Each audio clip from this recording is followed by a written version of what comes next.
Hi hello నమస్తే, నేను మీ మమత. ఈరోజు మన దగ్గర స్పెషల్ చికెన్ బిర్యానీ.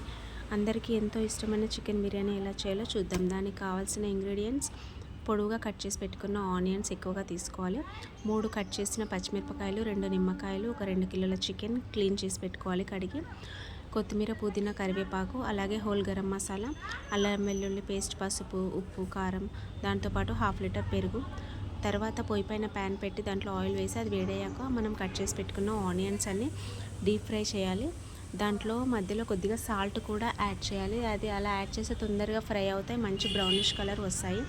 ఇవన్నీ ఒక ప్లేట్లో పక్కన తీసి పెట్టుకోవాలి. తర్వాత మనం బిర్యానీ చేయడానికి ఒక బగోని తీసుకోవాలి. దాంట్లో ఈ ఫ్రై చేసిన ఆనియన్స్ ఒక సగం వరకు వేసుకోవాలి, మిగతా సగం అలాగే ఉంచుకోవాలి. ఇవి మొత్తం మెత్తగా స్మాష్ చేశాక దీంట్లో అల్లం వెల్లుల్లి పేస్ట్, పసుపు, కారం, ఉప్పు కారం అనేది మన టేస్ట్కి తగ్గినట్టుగా వేసుకోవాలి. తర్వాత హోల్ గరం మసాలా, తర్వాత కొద్దిగా జాజికాయ పౌడర్ వేసుకోవాలి, కొద్దిగా అంతే.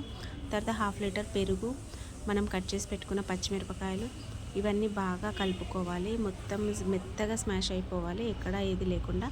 తర్వాత గరం మసాలా పొడి, కొత్తిమీర, పుదీనా, కరివేపాకు, నిమ్మకాయ రసం, కొద్దిగా ఆయిల్ వేసి మొత్తం బాగా కలపాలి. ఇది మొత్తం బాగా కలిపిన తర్వాత మనం ఫ్రెష్గా కడిగి పెట్టుకున్న చికెన్ కూడా ఇందులో వేసి మొత్తం కలిపేసేయాలి. అంతా కలిసే వరకు మొత్తం ముక్కకు పట్టుకోవాలి. మొత్తం కలిపి పక్కన పెట్టుకోవాలి. తర్వాత పొయ్యి పైన బగోని పెట్టి దాంట్లో వాటర్, హోల్ గరం మసాలా, కొద్దిగా ఆయిల్, కొత్తిమీర, పుదీనా, కరివేపాకు ఇవన్నీ వేసి బాగా మరిగించాలి మనం రైస్ కోసం ఇదంతా. తర్వాత బాస్మతి రైస్ మనం కడిగి పెట్టుకోవాలి. 2 కిలోల చికెన్కి 2 కిలోల బాస్మతి రైస్ తీసుకున్నాం. ఇది బాగా మరిగాక బియ్యం అందులో వేసి అది ఒక 70% మాత్రమే ఉడకాలి. 70% ఉడికిన తర్వాత ఆ రైస్ని తీసి దీంట్లో వేసుకోవాలి. చికెన్ బిర్యానీలో ఇదంతా వేసేసుకోవాలి.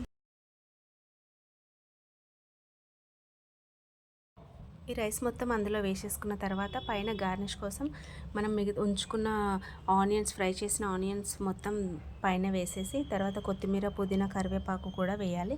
దాంతోపాటు మనము పసుపు వాటర్ వేసుకోవాలి. ఫుడ్ కలర్కి బదులుగా పసుపు వాటర్ వాడాలి, అదే హెల్త్కి కూడా చాలా మంచిది. దాంతోపాటు నెయ్యి కూడా వేయాలి పైన. నెయ్యి వేసి దాని ఫ్లేవర్ వల్ల బిర్యానీ టేస్ట్ ఇంకా బాగుంటుంది. తర్వాత ఇది మొత్తం మూత పెట్టేసి పొయ్యి మీద పెట్టి దానిపైన వెయిట్ చాలా బరువు పెట్టాలి. అందుకే నేను ఇంకో బగోన్లో వాటర్ వేసి పెట్టిన, ఎక్కడ గాలి పోకుండా. ఇది ఒక 30 మినిట్స్ వరకు మనం పొయ్యి మీద ఉంచాలి. ఆ 30 మినిట్స్లో 20 మినిట్స్ హై ఫ్లేమ్లో పెట్టాలి, 10 మినిట్స్ లో ఫ్లేమ్లో పెట్టి కరెక్ట్గా 30 మినిట్స్కి దించేసేయాలి. ఇలా మనకు బిర్యానీ పొడి పొడిగా వస్తుంది, మెత్తగా రైస్ కాకుండా చాలా బాగుంటుంది. తర్వాత పీస్ కూడా ఉడికిందా లేదా చూద్దాం మనము. చూడండి రైస్ ఎలా ఉందో, పొడి పొడిగా ఉంది. పీస్ చూద్దాం. పీస్ కూడా చాలా మెత్తగా ఉడికిపోయింది. అంతే, ఇక చికెన్ బిర్యానీ రెడీ.